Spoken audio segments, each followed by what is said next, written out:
Obrigado, bispa, por acreditar, por confiar, por ter paciência. Porque o novo convertido é difícil, mas o crente velho é mais difícil ainda. É ou não é, bispa? Ó, a apóstola está concordando. Crente velho, gente, dá um trabalho. Meu pai dizia o seguinte, que burro velho não aprende passada nova. Mas na igreja, com o Espírito Santo, ele é aquele que senta no jumentinho, acalma ele e entra pelas portas de Jerusalém. E é isso que ele tem feito na nossa vida. Ele tem nos instruído, nos ensinado. E ele tem usado líderes como a bispa, como a apóstola Mara, como o apóstolo Glauber, pastor Abner, pastora Pamela e todos os líderes. Lucas. O Lucas prega sem falar. Esse é um menino que exala a essência de Cristo e eu amo a sua vida, meu irmão. Eu sou muito abençoado em estar fazendo parte deste rebanho de Cristo que me traz uma segurança muito grande quando eu olho para os apóstolos. Primeiro que você olha para o apóstolo assim, você vê o olho dele brilhando, tá vendo? Ele olha para as pessoas com amor, ele olha para as famílias com compaixão de querer restaurar famílias, relacionamentos, casamentos. E eu sei o quanto vocês lutaram e estão lutando, não só por mim, como por todos que já passaram aqui. Então eu quero que Deus honre vocês com saúde, uma bênção plena sobre a vida de vocês, porque eu falei, vocês precisam viver muito para cuidar de muita gente ainda. Então eu me sinto muito honrado de estar aqui, concluindo a Escola de Líderes, entre trancos e barrancos, como o pastor Moisés. Eu já fiz Escola de Líderes, já dei aula de Escola de Líderes, e aqui eu vim aprender novamente mais um pouco, porque eu não tive esse mistério aqui de estar bonito assim, com esse negócio, só se formou e falou, vai, se vira agora. Mas o carinho, o cuidado, os detalhes fazem toda a diferença. E eu falei, eu quero foto bonita assim também, né? Então tem que ir até o fim, senão não recebe a couraça da justiça. E hoje nós estamos aqui com a sensação de missão cumprida. E a parte que nos foi designada aqui é falar justamente sobre esse processo de escola de líder. E eu quero que a fala de todos eles aqui possa trazer para você consciência do quanto é importante passar pelo processo. Porque quando nós olhamos para o médico, ele precisa estudar um grande período para se formar e exercer a sua profissão.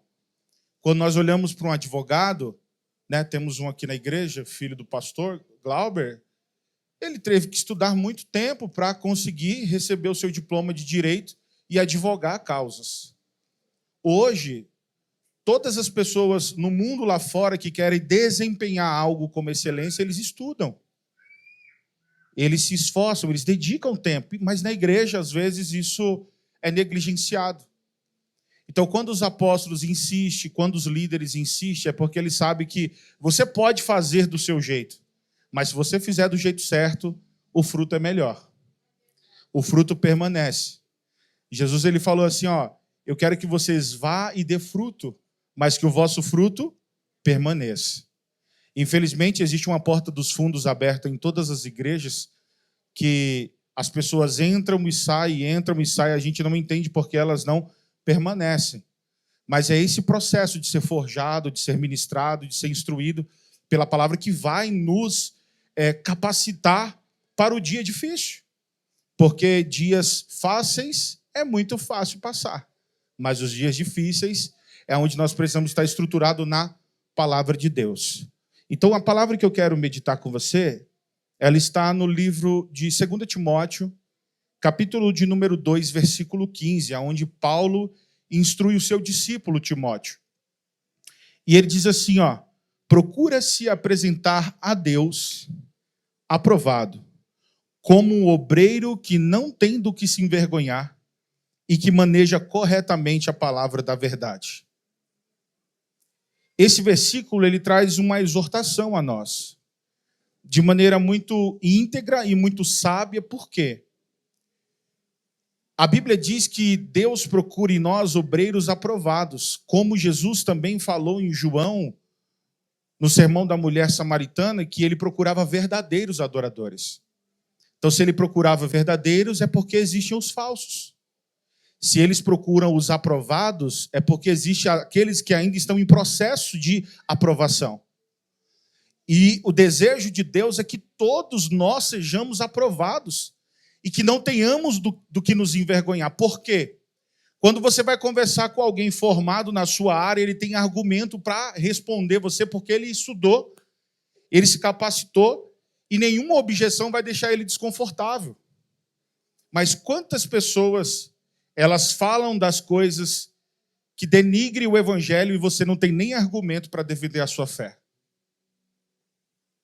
É importante refletirmos nisso. Então o apóstolo Paulo, ele está instruindo Timóteo a fazer aquilo que o próprio apóstolo faz, apresentar a Deus um culto racional, um culto consciente, um culto com sabedoria, porque o que eu ouço é informação. Repita comigo, o que eu ouço é informação. O que eu guardo, repita comigo, o que eu guardo é conhecimento. Mas só o que eu aplico é sabedoria. Vir para a igreja e só ouvir, você só vai ficar levando informações. Mas o salmista Davi, ele diz o quê? Eu guardei a palavra no meu coração, para que eu não peque contra ti. Então, quando eu guardo, eu tenho reserva. Quando eu guardo, não me falta. E o salmista está dizendo assim, no momento de dificuldade, eu vou pegar aquilo que está guardado dentro de mim e vou ver o que a palavra de Deus me diz sobre isso, para que eu não peque, para que eu não deslize, para que eu não caia. E a Bíblia é a maior fonte de energia para o cristão se manter de pé. E é por isso que o inimigo luta de todas as formas para que nós não tenhamos conhecimentos da palavra. Ele diz, santificai-vos na verdade. A palavra é a verdade. Ele diz em João 8, 32, conhecereis a verdade e a verdade vos libertará. Para que haja uma libertação, nós precisamos conhecer a Deus. E ele diz, eu sou o verbo, eu sou a palavra. Para conhecer a Deus, precisa conhecer a palavra. Existem pessoas que estão há muito tempo dentro da igreja, mas não conhecem Deus porque não tem relacionamento com Não tem outro jeito de conhecer Deus.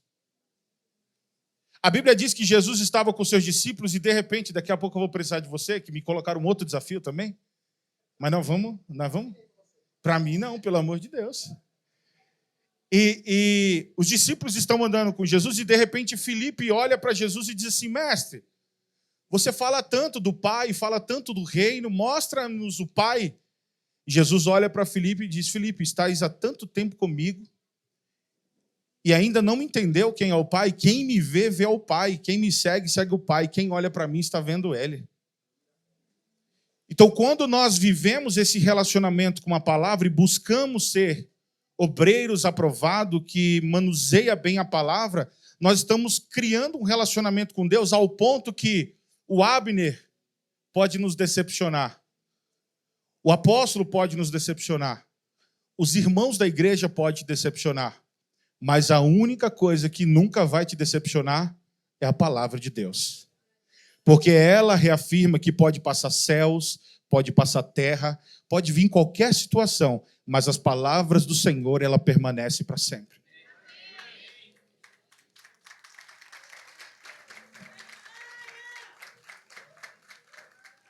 Se nós entendêssemos isso, nós seríamos um pouco mais argumentadores. Porque eu falo assim, que quando nós conhecemos a palavra, nós nos tornamos um pouco mais exigentes, né? E eu acho que é por isso que é difícil consolidar e discipular um crente velho. Principalmente se ele achar que ele sabe mais do que todo mundo. Ele é sempre o dono da razão, ele está sempre certo, o ponto de vista dele é sempre o melhor. Então precisamos ter sabedoria para lidar com essas situações. Mas eu quero chamar hoje a sua atenção essa manhã para que você busque trocar alguns minutos do seu dia, de alguma coisa que você faz que não te edifica, para que você comece a conhecer um pouco mais a Deus, fazendo exercício da leitura da palavra. Porque a escola de líderes, ela nos aproxima de Deus através da palavra e nos ensina a estrutura da visão celular no modelo dos 12, para que nós possamos saber qual que são os pilares da visão celular, que é ganhar, consolidar, discipular e enviar. E quando nós olhamos para a Bíblia, eu conheci a visão celular em 2012. E quando eu conheci esse modelo, por conhecer um pouco mais da Bíblia, porque quando eu era menino, o meu castigo era ler a Bíblia. Já fica a dica para os pais, né? Quando eu desobedeci o meu pai, ele me deixava 2 horas lendo a Bíblia. E aí, por isso que eu li a Bíblia toda. Porque eu desobedecia de vez em quando. E eu era uma criança que o meu castigo era esse. Não podia jogar bola, não podia soltar pipa, até porque... Já acabou meu tempo, né? Até porque soltar pipa era coisa do diabo, né?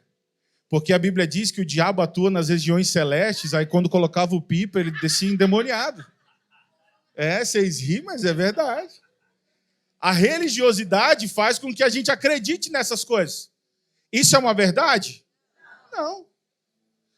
Mas a gente acaba acreditando, como se fosse. Por quê? Porque nós não temos conhecimento da palavra. E aí a minha mãe, para me defender, ela falava para mim, você solta os seus pipa, quando chegar esses pipa não entram em casa. Eles ficam lá fora, os demônios. E aí eu escondia os pipa entre o muro da casa do vizinho e da minha casa. E aí eu ia orar para não chover, porque se chover ia molhar todos os meus pipas. Então assim, meu pai não queria deixar os demônios entrar, minha mãe falava, usa os demônios lá fora e deixa ele por lá mesmo. Mas isso é falta de conhecimento da palavra. E é por isso que nós precisamos nos apresentar a Deus como esse obreiro aprovado, de que não tem do que se envergonhar. Muitos de vocês ficaram desesperados sobre o que iam falar, mas falaram lindamente aqui, porque vocês não têm do que se envergonhar. Vocês são líderes de excelência, líderes de êxito, cumpriram um propósito, e agora vamos ser forjados. E quanto mais nós executamos, exercemos, o Senhor nos lapida, porque não existe perfeição. Existe aperfeiçoamento. Ninguém aqui é perfeito. Todos nós temos o nosso espinho na carne. Mas todos os dias Deus nos dá a oportunidade de sermos um pouco melhor. E é só na palavra de Deus que nós aprendemos isso. Então, que você que não fez escola de líderes, agora aqui é a chamada para ação, né? Você que não fez escola de líder, não passou pelo encontro com Deus, é muito importante você entender que esse processo ele vai te habilitar. Ele vai te habilitar para que você esteja dentro ou debaixo de uma bênção que vai ser estabelecida sobre a sua vida segundo a palavra de Deus. E olha que coisa linda. Quando nós conhecemos a palavra, nós entendemos, Pastor Rubens, quais são as promessas que ele tem para mim. Quando nós conhecemos a palavra, nós sabemos quais são as artimanhas que o diabo tem contra nós. Nós precisamos entender que no momento que nós enfrentamos desafios, nós não conseguimos enxergar a saída. Por mais que você saiba. E é por isso que Deus coloca líderes na sua vida para te dar direção, te apontar e falar, filho, o caminho é esse. Eu sei que a visão está turva, você está muito fora de si, o desafio está grande, está doendo, está desesperador, mas olha com esses óculos aqui. E Deus usa os nossos líderes para nos direcionar um caminho que, se antes nós estivéssemos no lugar de líderes, seria o mesmo conselho que nós daríamos para os nossos discípulos. Mas em meio à luta, nós ficamos completamente desesperados. Então, o meu pedido para vocês hoje, o meu apelo é que vocês busquem se relacionar com Deus através da palavra. Se você ler um versículo todo dia, não vai doer nada. Mas talvez esse versículo ele te dê norte para quando você passar por um desafio no dia, você lembrar da palavra de Deus. Porque até o próprio Jesus precisou da palavra.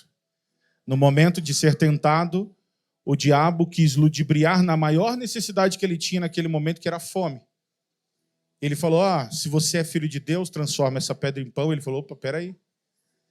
A Bíblia diz que nem só de pão vive o homem, mas de toda a palavra que sai da boca de Deus. E aí começa um duelo, Marcelo. O diabo fala, então é para falar de Bíblia, mas a Bíblia também diz que se você se jogar, aos seus anjos dar ordem ao teu respeito. E ele diz até o texto, é lá em Salmos 91, está tudo escrito. E aí fala, mas você está negligenciando, porque a Bíblia diz também que nós não podemos tentar o nosso Deus. Então, se nós não tivermos essa intimidade com a palavra de Deus, talvez o inimigo vai nos envergonhar. Mas eu tenho certeza que esses líderes de excelência estão sendo levantados para vergonhar o inimigo. Amém?